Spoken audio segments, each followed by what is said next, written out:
The issue of H1N1 has become more and more popular over the last few months, culminating now in being the beginning of October, and this is when the vaccine is supposed to be most essential because the epidemic is supposed to be hitting this month.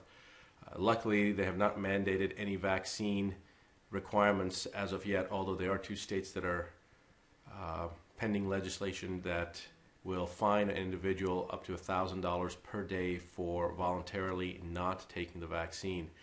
So the issue is at the forefront of everybody's mind, but luckily there's been enough grassroots effort created to expose the truth that now I think that the government and the other powers that be, if you will, are probably thinking twice before they pull the trigger, because there are a lot of people that are very upset and very scared about this mandatory vaccine.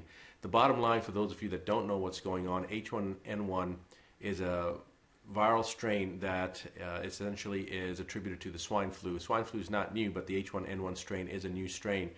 What's most interesting is that Baxter took out a patent on H1N1 2 years and 3 months before the first documented case of swine flu that ever hit the populace. The facts are the facts.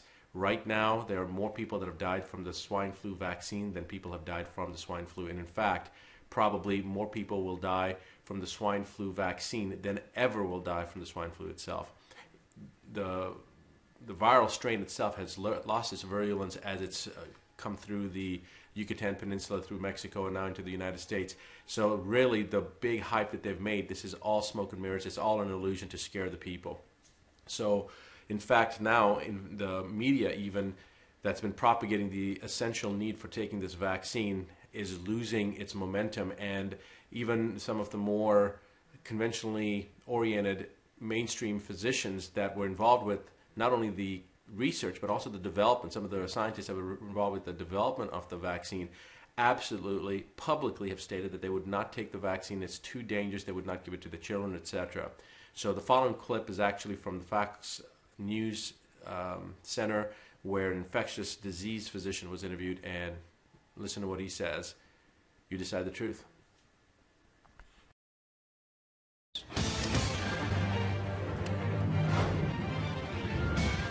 We are tracking H1N1, and health officials here in the U.S. saying it's too soon to know if a one-shot vaccine for the virus will actually be effective. The U.S. is working on an inoculation that requires 2 doses, although China and Switzerland recently announced they may have a 1-dose version. We're told American officials will release their initial results from its vaccination studies and testing later this month. With me now, Dr. Kent Holtorf, who is an expert on infectious diseases. Doctor, thanks very much. We're going to put up on the screen the classic H1N1 symptoms, and I got this from the WHO and the CDC. If anybody exhibits these symptoms, what should they do? Should they go to the hospital? Should they see their doctor? What? Well, the nice thing is it's showing that the H1N1 virus is losing its virulence. So we saw this as it came through Mexico. It lost its virulence in that the symptoms were much more mild.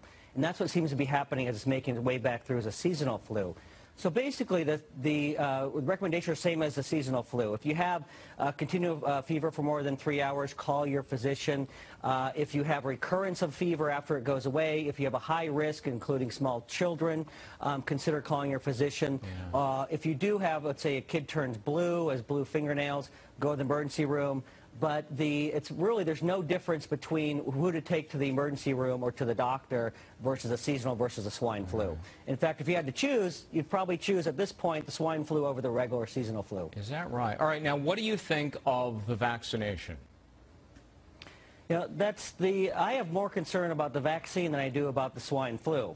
It's been rushed to market. There are high levels of adjuncts which basically make it more potent, so they can, it's kind of an unrefined method that they use. They had to use these high levels of these adjuncts, including thimerosal. It's an antiseptic preservative, and hasn't that been linked in some cases to autism?